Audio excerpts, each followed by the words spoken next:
Olá, internautas! Nós estamos de volta com mais um G5 Entrevista e a gente segue entrevistando os pré-candidatos a deputado estadual e também a deputado federal. E o nosso entrevistado de hoje, ele é deputado estadual lá do entorno de Lusiânia.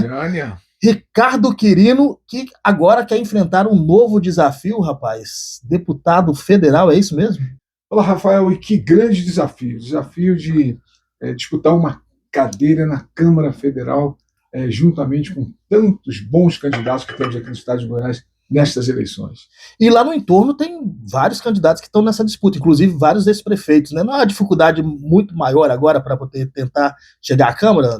É uma dificuldade. A gente tem 2 deputados eleitos, né, de mandatos atualmente, que nós vamos disputar voto a voto com eles. Existem alguns que já são proeminentes, 2 ex-prefeitos de 2 cidades importantíssimas, Lusiânia, onde moro, e também Valparaíso. Quer dizer, uma disputa acirrada. E outros, assim, disputando a Assembleia Legislativa, enfim, com parcerias. Realmente vai ser uma disputa voto a voto. Bom, vamos conhecer um pouquinho do Ricardo Quirino? Vamos, quero saber quem é. O senhor começou como deputado estadual em 2023? Não, a gente teve a gente começou, na verdade, Rafael, primeiro mandato que eu disputei, eu morei em Brasília 19 anos, no Distrito Federal, né? E disputamos o primeiro mandato para a Câmara Federal em 2006 e o segundo em 2010. Fiquei de suplente nos 2, mas assumi o mandato, né? Ah, chegou a assumir. Assumi o mandato. Então, de 2006 até julho de 2011, eu estava na Câmara Municipal, na Câmara dos Deputados, quando recebi um convite pelo atual, então, governador para assumir uma secretaria de políticas para as pessoas idosas. E aí fiquei até o restante ali. Mas essa secretaria foi lá no Distrito Federal. E o primeiro mandato que o senhor disputou também foi lá? Foi lá, também. Ah, foi lá. Migramos, mas com aquela relação... muito próxima ali do entorno, né? A relação que o entorno tem com o Brasília. A gente cuida do entorno, cuida de Goiás, cuida de uma boa parcela de Goiás também. E aí o grupo achou melhor que a gente assumisse uma luta política. Quando eu assumi a direção do Partido Republicano, que era o PRB, em 2014, comecei a militar agora já mais diretamente na política de Goiânia e do restante do estado. Mas eu tenho que contar para você que está em casa que o deputado aqui, ele não é só político não, viu? Antes disso, ele foi jogador de basquete, tem uma relação muito próxima com o esporte também. Exatamente, uma relação muito próxima, pratico esporte desde garoto. Aí você estava me falando que foi goleiro também, ué? Foi goleiro e não era de tomar frango não, hein? Já vou logo avisar, se quiser me chamar, estou com 61 anos, /2, mas faço mais defesas. Aí o senhor é pastor, evangélico, radialista, pós-graduado em geriatria. E gerontologia, né? Gerontologia, e ex-secretário do Idoso do Distrito Federal. Então, essa questão da gerontologia e da geriatria são 2 especialidades, né? O geriatra é um médico que se forma, né? Médico, medicina. Sim. E se especializa em geriatra. A gente fez uma especialização após pós-graduação. E gerontologia é essa ciência que estuda o processo de envelhecimento humano. Ah, entendi. Como um médico se especializa, otorrino, outro, né, especialidades em si. Aí esse médico que tem essa afinidade de cuidar da saúde de pessoas que estão envelhecendo, somente a partir dos 45 anos, ele então se especializa em geriatria. E o que levou o senhor a se especializar nessa área de envelhecimento? Mas eu vou lhe contar uma história assim, bem particular. Eu fazia um trabalho, que era um trabalho de visita pastoral a um hospital muitos anos atrás, devia ter uns 26 anos, e naturalmente, por próximo das 5 horas da tarde, tocou o sinal, a enfermeira avisou, todos têm que sair, como até hoje, né? Visita tem horário. E eu estava conversando com uma senhora idosa, e quando eu fui sair, ela segurou nos meus braços, assim, sempre falo isso com emoção, assim, muita paixão. Ela falou assim, não vai embora não. Eu era garoto, 26 anos. Eu falei, mas eu tenho que ir, horário, enfermeira. Ela, porque olha, já tem 1 semana e meia que não vem ninguém da minha família aqui me visitar. Então aquela palavra entrou assim com um raio no meu coração. Né? Deu aquele choque, 10 segundos de reflexão. Eu falei, mas a semana que vem eu volto. Mas eu tenho que ir. Ela, você volta, eu volto. Aquilo me marcou muito. Isso foi onde? Isso lá no Rio de Janeiro. Lá no Rio de Janeiro. Hospital dos Servidores, se eu não me engano. Aquilo me marcou muito. Mas aí eu jamais imaginaria, na época eu jogava basquetebol, pensava em... Mas aquilo ficava martelando. Martelando. Continuei fazendo visitas aos hospitais, mas aquilo marcou desse atendimento a pessoas. Por que uma pessoa... Você já era pastor na época? Não era pastor, não. Só fazia era parte de um membro grupo, da igreja. Só membro da igreja. Fazia parte de um grupo que cuidava desse trabalho de visitas a hospitais, como até hoje eu faço. O que acontece? Aí, pula todo esse tempo agora, depois de muitos anos, a gente disputa uma eleição para deputado, como te falei, lá no DF federal em 2006, e quando eu assumi o mandato como suplente, eu falei, agora é hora de devolver isso. Então, a partir dali, eu comecei a me especializar, visitar, compreender, aprender com pessoas já especialistas na área, o que seria, o porquê aquilo existia. Descobri hoje, Rafael, com tristeza. Naquele dia foi um hospital, mas em muitas instituições de longa permanência, que são os antigos abrigos, as pessoas chamam de asilo, ou antigos asilos, as pessoas chamam de abrigo, como tem pessoas que realmente não recebem visita de familiares nenhum, infelizmente. É mesmo? Infelizmente. Pessoas que estão lá, são abrigadas, é muito comum na primeira semana a família visita, na segunda semana já vai diminuindo, no mês vai, daqui a pouco desaparece. São pessoas que não conhecem seus familiares. Alguns.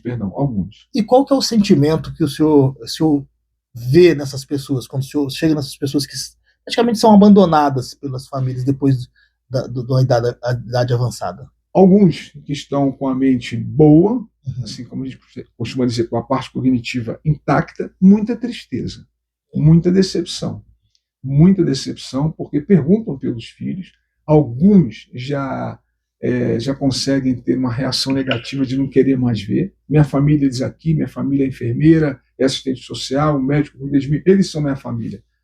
E outros que realmente já estão com a parte cognitiva prejudicada, já mentalmente, você já portador daquelas doenças mais famosas, conhecidas, como Alzheimer, esses já não lembram muito da família, a família para eles já não existe mais.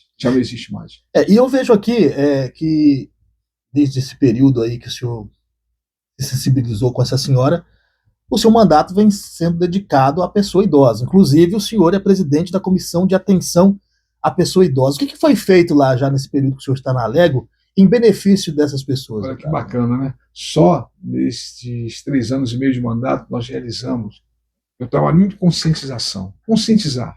Acho que quando a pessoa se conscientiza dos seus direitos, dos seus deveres, ela avança. Nós realizamos mais de 10 fóruns gerontológicos legislativos, uma coisa que nunca existiu na história da Assembleia Legislativa. Visitamos diversos municípios do entorno, região sudoeste, região metropolitana de Goiânia, fazendo fórum com especialistas, falando de tudo que você imagina de assuntos relacionados ao envelhecimento. Medicina, nutrição, segurança, violência, autonomia, independência, cuidados físicos, atividade física, tudo que você imagina. Evitar golpes, direitos previdenciários, sempre especialistas da área. Criamos a ouvidoria, também nunca existiu na Assembleia Legislativa, hoje existe uma ouvidoria lá, existem 4 servidores que se revezam nos 2 turnos para atender demandas, tirar dúvidas e atender denúncias também.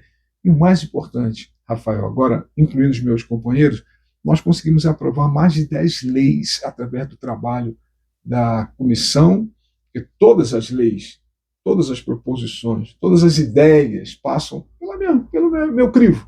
Né? Sou presidente da comissão, só pessoalmente, de iniciativa nossa, foram mais de 10 leis aprovadas nesses 3 anos de mandato que beneficiam as pessoas idosas de alguma coisa. Fora o volume de proposições que os nossos colegas apresentaram, nem se compara, que a beneficiam pessoas idosas e sua família, vamos falar isso, que nem se compara à produção legislativa dos anos anteriores. Eu falo isso com muita satisfação. A gente está entregando, né, o mandato, eu entrego de cabeça e consciência limpa, que a gente foi até o fim, e vamos até o fim, né, o mandato não acabou ainda, lutando pelos direitos e valorização das pessoas idosas e sua família. O senhor fala ir até o fim, o que o senhor vê que falta hoje? Caso o senhor seja eleito agora deputado federal, qual que vai ser o foco do senhor? Que já foram feito muito no estado de Goiás. O senhor acredita que a nível de Brasil ainda falta muito? Na área da pessoa idosa? Isso. Falta muito, sim. Nessa pré-candidatura a gente já está criando, eu já estou criando minhas propostas de já trabalho. Me fala algumas aí. Olha, por exemplo, a gente precisa ter, isso não é novidade nenhuma, E não é questão de criar mais um ministério. Nós precisamos ter uma secretaria, um ministério que cuide do envelhecimento. Por exemplo, existem cidades pelo Brasil, capitais, que têm uma secretaria que cuida do envelhecimento. É uma realidade. Neste momento aqui, Rafael, que a gente está conversando, existem dezenas e milhares de pessoas completando 60, 62, 63, 64, 65 anos. E eu vou te falar uma coisa que a economia brasileira, se hoje o governo federal, só para você ter uma ideia, o governo que for, mas o governo que está hoje, se ele cancelasse o repasse dessas transferências de renda, aposentadoria, pensão, enfim, que as pessoas idosas têm direito, 40% dos municípios brasileiros quebravam nos pequenos municípios, porque praticamente vivem desses recursos. Quebravam, a economia ia quebrar, esses municípios teriam uma dificuldade muito grande. Então, nós já é tardio, nós temos um ministério que cuide do envelhecimento, com profissionais, pessoas adequadas, para cuidar de uma área que é veloz. Isso envolve saúde. Isso envolve, Rafael, emprego, economia. Até 2010, de R$ 10 gastos no Brasil, 4 vinham do bolso de pessoas acima de 60 anos, que hoje é chamada economia prateada. Pagam, trabalham, abrem empresas, estão no agro aqui, trabalhando no agro, no esporte, estão na cultura e, principalmente, são mantenedores de muitos lares no Brasil. Então, precisa se olhar, precisa ter um olhar mais compromissado com esta população, porque senão a gente vai ter uma crise no Brasil. Você vê os hospitais, hoje não atendem número de pessoas idosas. Desculpe, os hospitais não, as unidades de saúde. A fila prioritária, às vezes, tem mais pessoas acima de 60 anos. A fila é maior do que a fila normal. E outra coisa que a gente vê, por exemplo, no Japão, vou usar o Japão como exemplo. O Japão sempre teve aquela política de migração dura.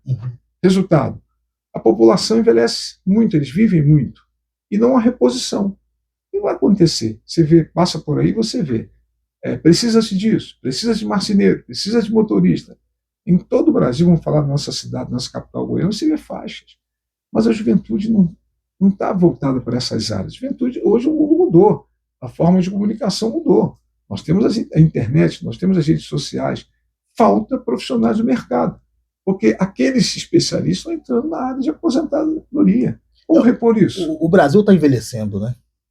Então não eu sempre falo, não é defender, como as pessoas falam, você está defendendo o velho, nem isso não. Eu estou preocupado com o futuro do seu filho. E com o próprio futuro dessas pessoas. Dessas pessoas.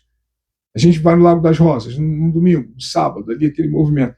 Dá uma olhadinha em 80% de quem está trabalhando, trabalhava pelo menos, né, no serviço formal. São pessoas idosas, empurrando aquela carrinho de picolé. Era o outro que estava ali vendendo sua pipoca, enfim, todas essas situações. Nós vamos ter uma grande quantidade de pessoas na informalidade, porque as aposentadorias não conseguem manter. Então, o ministério é uma coisa, delegacia especializada das pessoas idosas, delegacias, tem que se espalhar pelo Brasil, porque a violência é grande, são vítimas de golpes, porque não tem muito acesso com a tecnologia, então, agora. Você é um cara fantástico, inteligente, sabe disso. Golpes. Olha o golpe do INSS. Eu ia entrar nesse assunto já. E o golpe do INSS. Por quê? As pessoas precisam do intermediário para fazer isso, fazer aquilo outro. Aí pessoas maldosas vão lá. E não perdem pouco dinheiro, não. Exatamente. E um outro detalhe também, eu acredito que até vai entrar no seu plano, no seu projeto, é a questão até mesmo do gasto dos aposentados com medicamentos. Hoje, a maior parte da aposentadoria de quem recebe um salário mínimo é com medicamento, né? E aí não sobra praticamente nada para se manter. O senhor pretende criar algum projeto na área de saúde para facilitar a venda, a compra, aliás, desses medicamentos por pessoas aposentadas? O senhor tem algum projeto nesse sentido? Ou pensa em fazê-lo? A gente pensa alguma coisa assim. Existe já as farmácias populares, né, que oferecem vários medicamentos, né? Isso, apesar de que existem algumas mas não são suficientes, também, né? Ajudou muito, mas não são suficientes. Não atende. Então a gente tem que ter o atendimento domiciliar, isso é previsto no Estatuto da Pessoa Idosa, home care. Acho que isso é importante, não é difícil fazer. Só é difícil fazer quando você não quer fazer. Na verdade, quando você não me interessa, então eu vou encontrar dificuldades em tudo. Vai faltar remédios. Aí, vamos começar a prevenção?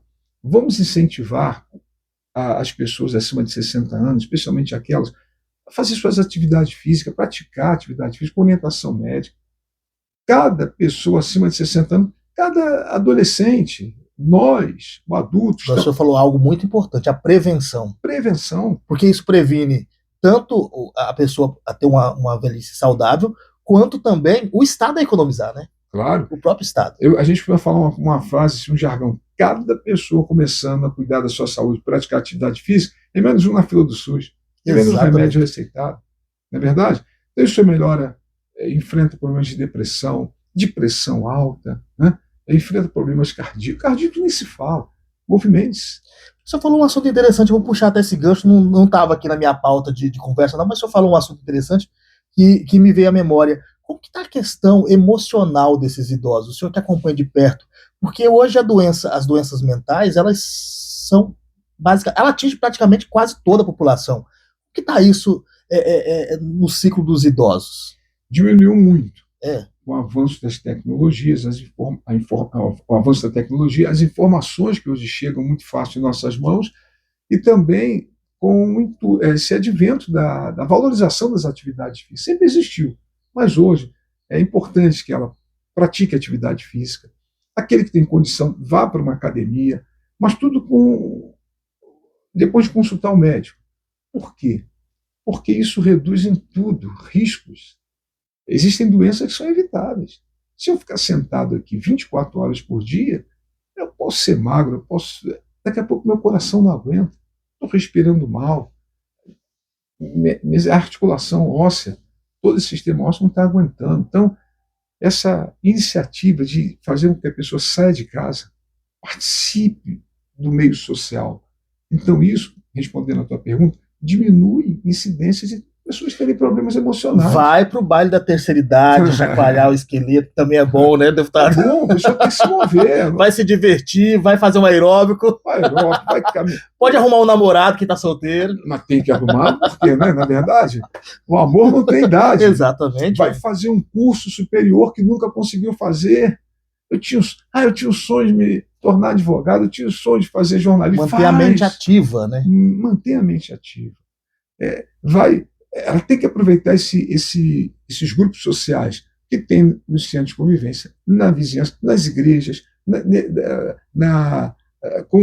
tem tantas situações, mas não fique em casa. Ou você jovem, adulto, adolescente, nem adolescente deve ficar em casa, né? Com os seus cuidados. E 60 anos, envelhece assim, entra nessa fase da vida que chega a envelhecer, com saúde, com vida. Nós temos aí artistas aí, acima de 60 anos, dando show. Nós temos artistas aí, jogadores, treinadores até, tudo bem que afundou a seleção, mas é um homem inteligentíssimo, o Ancelotti. Vai dar certo. Então, o que acontece? Idade não é impedimento para ninguém viver. E eu estou falando de prática de esporte, que eu gosto tanto. Hoje existe seleção. Vou te contar uma coisa. Existe campeonato de basquete, seleção master, 80 anos, meu Deus. Eu assisto pela internet. Olha aí. Você vê lá, maravilha. Se cuidaram. Não ficaram em casa. Praticaram esporte a vida toda, se mantiveram ativos. Aí é um remédio para a mente, como você falou no início. Agora, deixar a idade avançada, não cuidar a partir de agora. O cuidado é a partir de agora. Não espere envelhecer para cuidar da sua vida, não. É a partir de agora, como jovem, adolescente, cuide da sua vida. Problemas emocionais diminui muito. É outra vida, é uma qualidade de vida. Eu já estou falando da prevenção também do envelhecimento, e aí eu vou puxar para uma outra questão, que é o incentivo ao esporte para as pessoas mais jovens, né? Para que elas consigam já começar a trabalhar isso, inclusive isso é muito importante nas escolas, nas universidades. O senhor tem algum projeto nesse sentido? A gente ampara diversas entidades, né, como um projeto, diversas entidades que trabalham na iniciação esportiva, diversas modalidades, futsal, basquete, vôlei, natação, que hoje eu não tenho nenhum. E temos sim, porque quando você vai para uma Câmara Federal, estamos numa pré-candidatura, mas se assim confirmar, Você tem uma facilidade de relacionamento com o Ministério do Esporte, você tem facilidade de conhecer coisas que você não conhece e trabalhar na iniciativa. Por exemplo, uma coisa muito. Não é ideia minha. Isso aí vários educadores pensam, mas a gente não vê atualmente. Defesa pessoal para as meninas já tinha que Se ter fala nas muito pouco escolas. nisso. Vários pensam nisso. O senhor acredita que deveria ser uma matéria de escola? Tipo educação física? Como a A mesma escola coisa. transversal, optativo, faz quem quiser, que os pais autorizarem, mas dentro das unidades escolares públicas deveria ter a defesa pessoal, ou seja, com profissionais especializados. Isso é muito importante para a menina e para a mulher, futuramente. Porque eu acho que todas as mulheres deviam ter defesa pessoal. Agora liberou-se o spray de pimenta, né, para uso, mas tem que ter uma orientação de como usá-lo, né, também. Mas é mais agressivo, né? O senhor concorda com essa lei? Eu concordo com tudo que vai te proteger. Mas tem muita gente falando que o governo está entregando nas mãos das vítimas a decisão de se defender. Quando você cria programas, por exemplo, de defesa pessoal para meninas, meninos também, mas especialmente meninas, são mais alvo de maldade. Quando você cria uma conscientização, você acaba criando mecanismos. O spray de pimenta, vamos supor, me dá um spray de pimenta aqui para reagir a um agressor. Isso é que tomar aquilo ali. Exatamente. E as pessoas tomam armas, a gente vê, mas quando você educa, também conscientiza sobre buscar ajuda nos primeiros indícios de assédio, ou de violência, ou de piadinhas, de maus tratos e de ameaças, eu acho que é mais prático do que entregar uma arma na mão de uma pessoa. E o agressor, nesse caso aí do spray de pimenta, já vai chegar na vítima sabendo que ela tem uma arma ali, né? Então ele já vai chegar pronto para neutralizar essa arma e praticar o crime. Assim como um bandido chega num local que sabe que tem uma arma, ele já chega procurando a arma da vítima, sim, né? Já neutraliza. Então, talvez seja até um perigo a mais ali. Né? É que eu falo, toda defesa a gente apoia, mas isso tem que ser com educação. Não adianta. Com treinamento. Com treinamento. Porque o sujeito toma um spray de pimenta das mãos de uma pessoa. Ele vai usar contra a pessoa, pode usar como terceiro. Pode. Um remédio. É uma arma. A arma vai para a mão da pessoa. E pode usar até ali, dependendo da reação da pessoa, usar até na própria pessoa mesmo ali. Exatamente. A gente vê isso. Essa questão da implantação da defesa pessoal nas escolas, o senhor pretende, caso seja eleito, apresentar na Câmara dos Deputados um projeto desse? Vou fazer um estudo para ver se tem alguma coisa, eu não vejo impede, discussão, né? Que impede, ou que já tem alguma coisa em andamento, mas que eu não vejo, não acompanho a discussão, a gente atualiza de alguma forma, a gente vai apresentar sim. Enfrentar a violência contra a mulher, enfrentar a violência contra jovens e impedir na raiz, eu acho que isso é muito importante, muito importante. Muitas mulheres hoje não teriam morrido nas mãos dos seus algozes se elas tivessem um pouquinho de conhecimento de defesa pessoal. Vamos falar um pouquinho de eleição? Vamos! A gente já falou aqui da pessoa idosa, já falamos de vários Vou tomar um temas, café, posso? Fique à vontade. Se quiser mais, Tá bom. se não tiver frio aí, a gente coloca um quentinho aí. Tá, o senhor teve 31 mil votos, um pouco mais de 31 mil votos na última eleição. Como que o senhor pretende aumentar esse número de eleitores aí? Porque tem duas coisas, né? Quando você é eleito, você tem um desgaste do mandato, aquele velho pensamento de que todo mundo que entra na política vira bandido, né? E também, para se eleger deputado federal, o número de votos é muito maior. Como que o senhor pretende atrair esse eleitor? Você falou uma coisa interessante, né? Esse pensamento, todo político vira bandido, e também, por outro lado, todo político pode fazer tudo. Resolver os problemas. Se falar um não, pronto, não presta. Não presta. Isso aí, nunca pedi. Nunca pedi nada, mas quando pedi, não resolveu. Não resolveu. E ninguém faz tudo, né? Nem Deus faz tudo por nós. Não tem como, né? Senão a gente não sai de casa. Exatamente. O que acontece? Foram 31 mil votos, 31.559 votos conquistados. Da minha forma de trabalhar. E não vou mudar a minha forma de trabalhar. Ouvindo as pessoas, tendo coragem para as ruas, ouvir. Muitos projetos que eu apresentei nasceram de conversas com a população, porque ela que sabe o que é melhor para ela. Ela só não tem o poder de decisão, né? Mas é a população que sabe. Então, essa é a minha maneira de trabalhar, pés no chão, sempre uma campanha linear, ela vai subindo, vai crescendo aos poucos, como a nossa pré-campanha agora, e é claro que ampliando o número de amigos. Com o mandato, naturalmente, nós ampliamos o nosso leque de parceiros, sem dúvida. Com certeza. Sem dúvida, né? No esporte, no social, na educação, na cultura, e sempre sendo transparente com as pessoas, mostrando claramente qual é o nosso objetivo, as nossas pautas. Nós falamos aqui de pautas específicas, então quem vota em mim, ou quem votou em mim, já voltando para as eleições estaduais da Assembleia, quem votou em mim sabia do meu perfil para o esporte, do meu perfil do social, do meu perfil que envolve pessoas idosas, educação. Sabe desse meu perfil. E a gente leva isso como uma proposta, tem levado como uma proposta de ampliar. Olha, se aqui nós conseguimos avançar tanto nessas áreas, imagine no Congresso Nacional. Imagine se assim as urnas confirmarem quando a Justiça Eleitoral, pela data da Justiça Eleitoral, ia falar data FIFA, olha o que eu ia falar aqui agora, quando a Justiça Eleitoral, enfim, pelas datas, nos autorizar a ir para as ruas, falar sobre voto, já então como candidato após as convenções. Está perto já, viu, gente? Está chegando. Ampliar esse trabalho e buscar novas fontes. A nossa pré-campanha está indo bem, está indo bem. Tem que ser transparente contigo, não temos que esconder. Tive perdas? Todos têm perdas, mas não foram perdas significativas. São pessoas importantes que andavam conosco, mas decidiram apoiar outros colegas. Tranquilo, não há tristeza, não há mágoa, não há democracia, nada. Né, deputado? Democracia. Vieram outros, estão vindo, estão se envolvendo e se sentindo representados pela minha forma de trabalhar. E nesses dias aí, que faltam 60, 61 dias, muito trabalho. Você vai ver muito nas ruas. E se der errado? O que o Ricardo Querino vai fazer? Vai voltar para a vida normal, se dedicar à medicina? O que vai fazer? Não. Volto. Naturalmente, a direção do partido sabe, já vai ter noção do resultado. Converso com a liderança do partido, verifico o que eles têm para nós.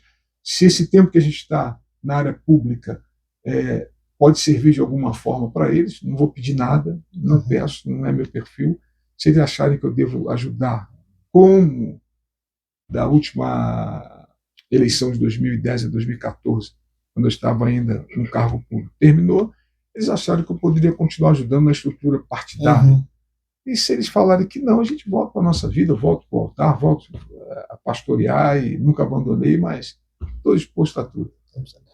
Deputado, a gente está chegando ao final da nossa entrevista, quero agradecer muito, deixar o microfone aberto, se tiver alguma pergunta que eu deixei de fazer, algo que o senhor queira falar com os nossos internautas, o microfone e as câmeras estão abertas. Gostaria de me apresentar, me agradecer a você, Rafael, toda a sua equipe por esse carinho, essa oportunidade de falar com a população de Goiás e dizer que aqueles que não nos conhecem, esse sou eu, uma pessoa simples, transparente, você vai encontrar por aí, tem encontrado por aí, porque a gente nunca deixou de estar nas ruas, nas casas, e ficha limpa. Isso é importante. Muito obrigado, viu? E para você que nos acompanha, você sabe, até o nosso próximo encontro.